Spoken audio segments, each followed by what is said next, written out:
Predsednik Narodne Republike Kine Xi Jinping je rekao da je prijateljstvo između Narodne Republike Kine i Republike Srbije čelično prijateljstvo. I zaista impuls koji su predsednici Xi Jinping i Aleksandar Vučić dali tom čeličnom prijateljstvu pre godinu dana ovde na ovom mestu pretvorio se u čelik koji je između ostalog ugrađen u ovu fantastičnu brzu prugu čiju godišnjicu danas obeležavamo. I ne samo to, ja sam uveren da smo, posebno mi u Vojvodini, ponosni jer ćemo prvi, a ja sam ovu prugu nazivao brzom prugom kroz Vojvodinu, a naravno gradit će se brze pruge u drugim delovima naše zemlje, imati priliku da već krajem 2024. svedočimo o razvoju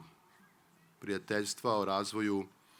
saradnje dve države na zaista izuzetnim osnovama, konkretnim, otvorenim, praktičnim, na osnovama koji mogu biti primer za saradnju i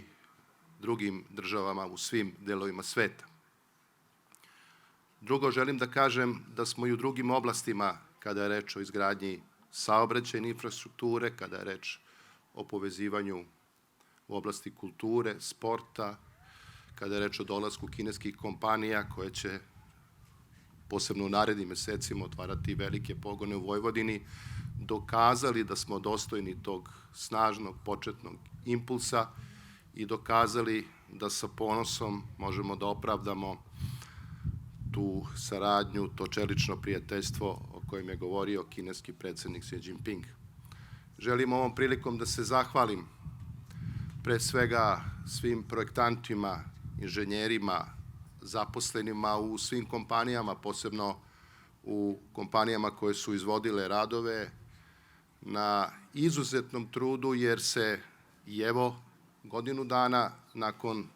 što smo prugu pustili u saobraćaj pokazuje kvalitet, profesionalizam, odgovornost, preciznost i sve ono što smo i očekivali od tako renomiranih kompanija koje su predvodili kineski partneri, koje su uspele da ovde provedu izuzetan posao na zadovoljstvo svih građana. Mi ćemo nastaviti da zajednički